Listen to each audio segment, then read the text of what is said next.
नमस्कार दोस्तों, स्वागत है आप सभी का भारतीय संविधान के एक नए लेक्चर सीरीज में। आज के इस एपिसोड में हम कंपैरेटिव अध्ययन करेंगे ब्रिटेन की संसदीय व्यवस्था और भारतीय जो संसदीय व्यवस्था है। यद्यपि आ सकते हैं कि हमने इंस्पिरेशन लिया है संसदीय व्यवस्था का ब्रिटेन से ही, लेकिन हमने जैसे वहां की व्यवस्था है संपूर्ण रूप से उसी को कॉपी नहीं कर लिया है, बल्कि हमने मॉडिफाई वर्जन को अपने संविधान में, अपनी व्यवस्थाओं में स्थान दिया है।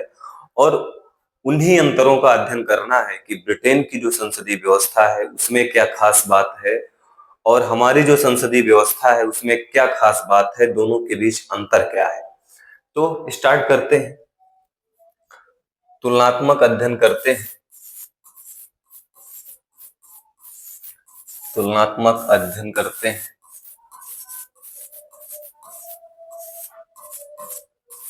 भारतीय एवं ब्रिटेन की संसदीय व्यवस्था में।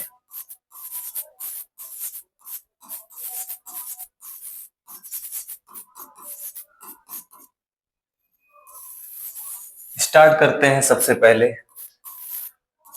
राष्ट्राध्यक्ष से। राष्ट्राध्यक्ष या फिर राष्ट्र प्रमुख से कि हमारे यहाँ जो गणतंत्र है और वहां पर राजतंत्र है।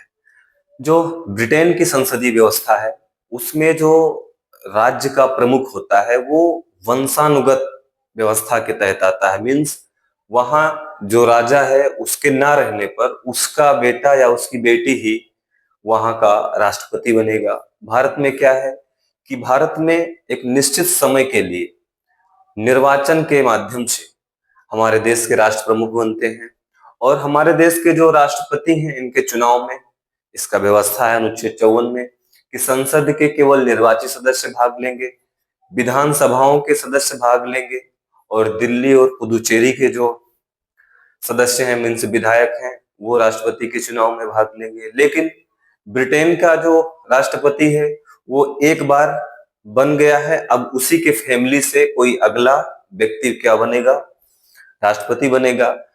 और कार्यकाल के संदर्भ में भी अंतर है। हमारे यहाँ राष्ट्रपति का कार्यकाल कितना है, 5 वर्ष है और 5 वर्ष के पहले भी इनको हटाया जा सकता है महाभियोग के द्वारा। लेकिन जो ब्रिटेन के राष्ट्रपति हैं उनका कार्यकाल जब तक उनका जीवन है तब तक है।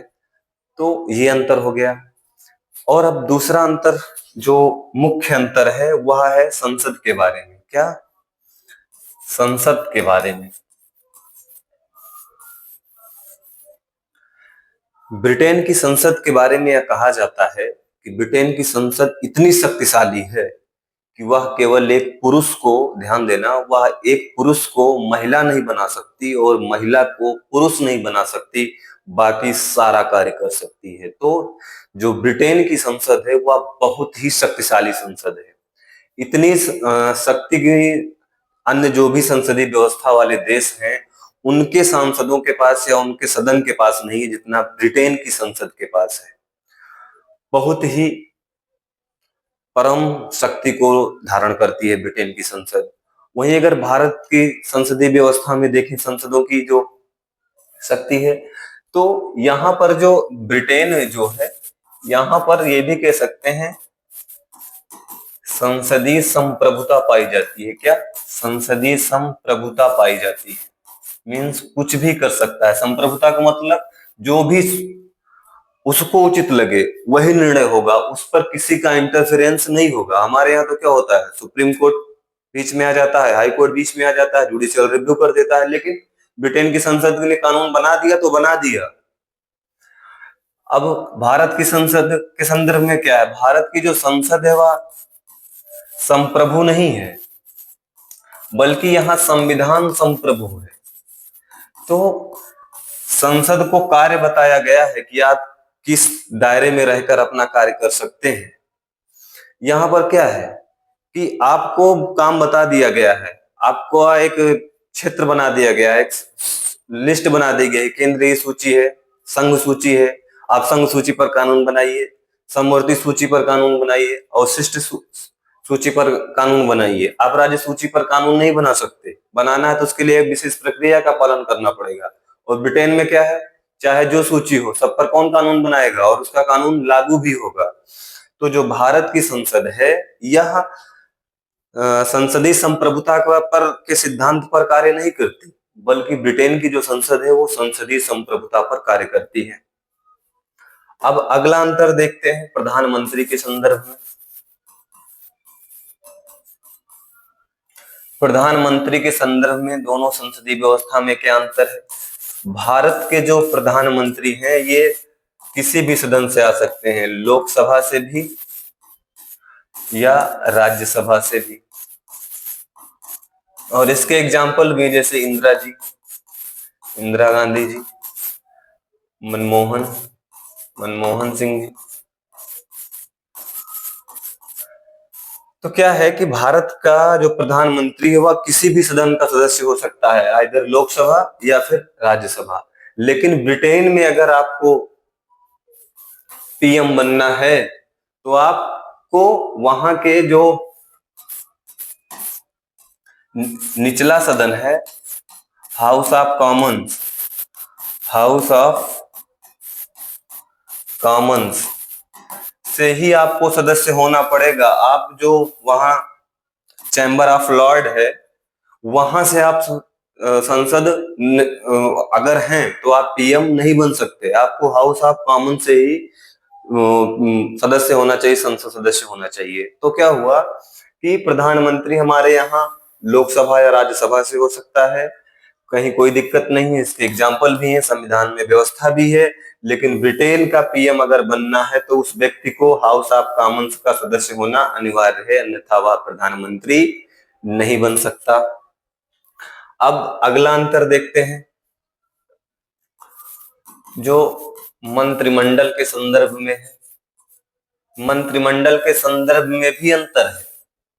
पहला अंतर यह है कि भारत में कोई भी व्यक्ति बिना निर्वाचित हुए भी 6 माह तक मंत्री बन सकता है, प्रधानमंत्री बन सकता है, कोई भी प्रकार का मंत्री बन सकता है, कैबिनेट मंत्री बन सकता है, राज्य मंत्री बन सकता है, राज्य मंत्री स्वतंत्र प्रभार बन सकता है, उपमंत्री बन सकता है। लेकिन ब्रिटेन में यह व्यवस्था नहीं है।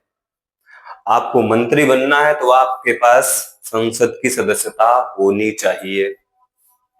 दूसरा इसमें अंतर देखते हैं मंत्रिमंडल के संदर्भ में ही। दूसरा अंतर यह है कि जो ब्रिटेन के मंत्री होते हैं उनकी कानूनी बाध्यता होती है, किसी विषय पर कानूनी बाध्यता होती है। फॉर एग्जाम्पल, अगर किसी मंत्री ने, मान लीजिए वित्त मंत्री ने वहां के एक टैक्सेशन पॉलिसी बनाई या वित्त मंत्रालय से रिलेटेड कोई योजना बनाई और योजना में कोई कमी आ गई या योजना सफल नहीं हुई, तो या इसमें किसी भी प्रकार के निगेटिव एस्पेक्ट्स आ गए, तो इसकी जिम्मेदारी किसकी होगी? उस स्पेशल मंत्री की, जिस मंत्री ने इस नियम को या इस कानून को या इस व्यवस्था को बनाया था। भारत में क्या है, ऐसी कोई कानूनी बाध्यता नहीं है। और मंत्रिमंडल के स्तर पर ही तीसरा अंतर ब्रिटेन की संसद और भारतीय संसदीय व्यवस्था में यह पाया जाता है कि ब्रिटेन में शैडो कैबिनेट की व्यवस्था होती है। शैडो कैबिनेट की व्यवस्था या प्रावधान है। अब शैडो कैबिनेट का मतलब समझते हैं। इसका मतलब ये हुआ, सिंपल एग्जांपल से मान लीजिए अपने यहाँ वित्त मंत्री कौन है? श्रीमती निर्मला सीतारमण जी।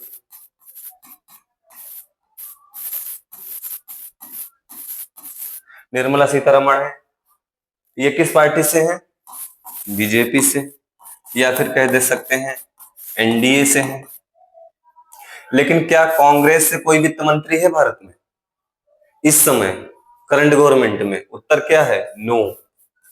लेकिन ब्रिटेन में सत्ता पार्टी का भी वित्त मंत्री होगा और जो सत्ता में पार्टी नहीं है उसका भी मंत्री होगा। वो मंत्री क्या करेगा कि जो वित्त मंत्रालय है, वित्त मंत्रालय किस प्रकार से काम कर रहा है, सही कर रहा है, गलत नहीं कि नहीं कर रहा है, और वो एक तरीके से पॉलिटिकल अनुभव लेता रहता है, और जहां पर सत्ता पार्टी गलती करती है उसको तुरंत बताता है कि आप यहाँ पर गलत काम कर रहे हो। यह उदाहरण केवल वित्त मंत्रालय के संदर्भ में नहीं है, गृह मंत्रालय के भी संदर्भ में है। मतलब जितने भी मंत्री होते हैं उसके पैरेलल भी विपक्ष का भी मंत्री होता है। सत्ता पक्ष का भी मंत्री होगा, सत्ता पक्ष का मंत्री, और विपक्ष का भी मंत्री होगा। ऐसी व्यवस्था क्या कहलाती है?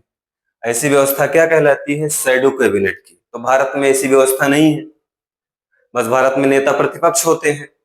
तो ये कैबिनेट के स्तर पर या मंत्रियों के स्तर पर यह अंतर दिखाई देता है।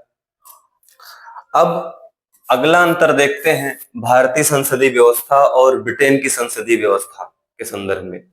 जैसे भारत में क्या है, जो हमारे देश के प्रेसिडेंट साहब होते हैं, ये लोकसभा या राज्यसभा, लोकसभा और राज्यसभा से कोई विधेयक क्या हुआ, पारित हुआ,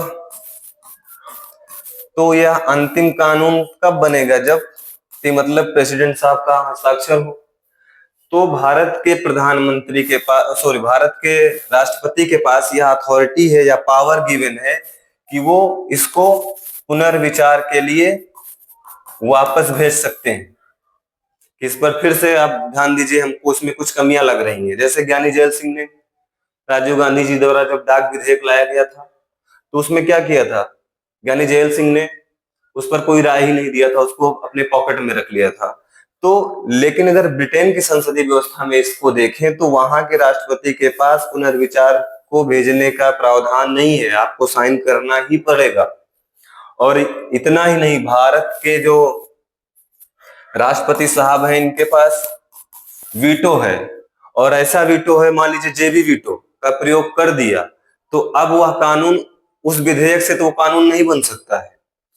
फिर से लोकसभा राज्यसभा से अगर आपको वही कानून बनाना है तो लोकसभा और राज्यसभा से फिर से आपको पूरी प्रक्रिया का पालन करना पड़ेगा, यदि राष्ट्रपति साहब ने उस पर जेबी वीटो का प्रयोग कर दिया। राष्ट्रपति के संदर्भ में ही एक और अंतर देख सकते हैं कि हमारे यहाँ जो राष्ट्रपति होते हैं वो जो बहुत ओहदेदार या सीनियर या बड़े उच्च पदों के जो पदाधिकारी होते हैं, उच्च पदों के पदाधिकारी की नियुक्ति करते हैं। क्या नियुक्ति करते हैं? जैसे कैग हो गया, कंट्रोलर एंड ऑडिटर जनरल, नियंत्रक एवं महालेखा परीक्षक, महान्यायवादी, क्या है, इनकी नियुक्ति आदि, और कई भी अधिकारी हैं जिनकी नियुक्ति हमारे देश के राष्ट्रपति करते हैं। लेकिन ब्रिटेन के राष्ट्रपति के पास यह शक्ति नहीं है। तो यह भी एक अंतर हो गया। और अन्य भी अंतर है, जैसे संविधान के संदर्भ में अंतर देख लेते हैं। भारत की जो संसदीय व्यवस्था है, भारत की जो संसदीय व्यवस्था है, यह लिखित संविधान प्लस अधिनियमों प्लस राज्यसभा के नियम, लोकसभा के नियम, लोकसभा के लिखित नियमों पर संचालित होती। और कुछ प्रथाएं भी हैं, परिपाटियां भी हैं जिनका प्रयोग होता है, लेकिन इतनी परिपाटियां नहीं है। लेकिन ब्रिटेन में क्या है कि वहां की जो संसदीय व्यवस्था है, वहां पर लिखित संविधान जैसी व्यवस्था नहीं है प्रॉपर। वहां पर प्रथाओं पर, रीति रिवाजों पर, प्रैक्टिस पर पूरी संसदीय व्यवस्था चलती है। लेकिन भारत में आप देख रहे हैं लिखित संविधान है, विभिन्न प्रकार के अधिनियम बनाए गए हैं, जैसे जन प्रतिनिधित्व अधिनियम, ठीक है ना, राज्यसभा के नियम हैं, लोकसभा के नियम हैं, और कुछ प्रथाएं हैं, परंपरा प्रैक्टिस है, जैसे शून्यकाल, ये कहीं नहीं लिखा गया है। ध्यानाकर्षण प्रस्ताव, ये सब ब्रिटेन में नहीं है, भारत में है। तो कहने का सेंस ये है कि जो भारत की संसदीय व्यवस्था है यह लगभग लगभग लिखित तौर पर काम करती है या प्रयोग करती है कामों को करने के लिए, और ब्रिटेन की संसदीय व्यवस्था जो है वह लगभग लगभग बिना लिखित व्यवस्था के आधार पर चलती है, प्रथाओं पर, प्रैक्टिस पर चलती है। अब और भी अंतर देखते हैं, जैसे जो लोकसभा के अध्यक्ष होते हैं, अध्यक्ष, स्पीकर,